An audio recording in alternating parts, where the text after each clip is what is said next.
Imagine being locked away in a place where no one would ever find you. No one would care. The walls are your only companions. For years, you would endure the silence, the loneliness, and the constant whisper of time passing you by. But what if you had other plans? This is the true story of Ethan Ford, a man who was sentenced to life imprisonment for a crime he didn't commit. Or did he? The beginning. It all started in 2003. Ethan Ford, a 28-year-old mechanic from a small town in Pennsylvania, was convicted of a brutal robbery that left a family seriously injured. The problem was, Ethan didn't do it. He was in the wrong place at the wrong time, but the justice system failed him. Evidence was tampered with, and a corrupt system sent him to the notorious Eastwood Penitentiary, a maximum security prison. Eastwood had a reputation. For over 40 years, no one had escaped. It wasn't just the high walls or the 24/7 guards, it was the psychological terror. Prisoners who had attempted to escape were either shot on sight or locked away in solitary confinement until they completely lost their minds. Ethan had no choice. He was locked in. Forever. Inside, the moment he entered the prison, he realized that this place was different. The stares of the other prisoners felt cold, calculated. The warden, a man named William Hargrove, was known for breaking spirits, not just bodies. The guards, well-trained and brutal, watched every move.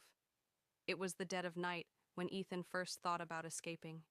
He knew he had to survive, but to survive, he had to escape. The plan begins. The first year passed in a haze of routines and monotony. Ethan spent his days working in the prison's mechanic shop, repairing engines and fixing old equipment. It was the only job that gave him a chance to work with his hands. But more importantly, it gave him access to tools that no one would ever think of as a means of escape. He started small, a bent metal rod here, a rusty screw there. Each piece was kept hidden in his cot, tucked away in the shadows where no one would find them. And little by little, a plan began to form. The first attempt. Ethan had been plotting for months, but he was ready to put it into action. He had memorized the guards' routines, the blind spots in the security system, and the structural weaknesses of Eastwood's walls. One night, when the guards were distracted by a prison fight in another section, Ethan made his move. Using his carefully constructed tools, he pried open a small vent in the mechanic's room. The hole was barely big enough for him to fit through, but it was enough. He crawled through the ventilation shafts, the scent of dust and mold in his nostrils.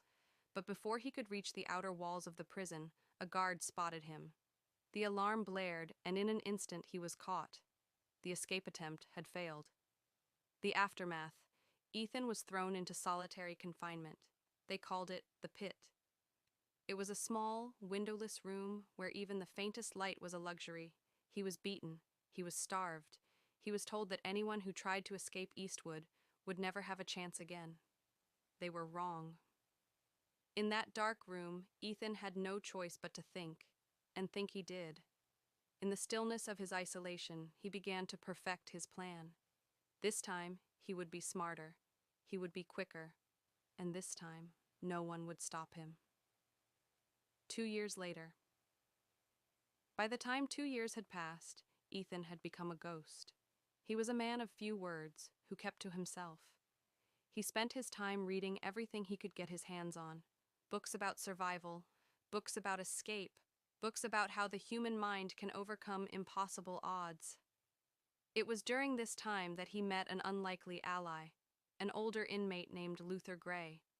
Luther had been a prisoner for nearly 30 years and had tried to escape Eastwood more times than he could count. But he was no longer interested in freedom.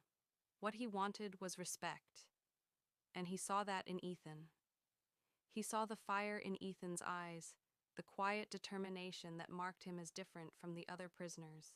Luther became Ethan's mentor. He taught him everything he knew about the prison, the weaknesses in the system, the guards' habits, the layout of Eastwood's defenses, and most importantly, he taught Ethan how to remain invisible.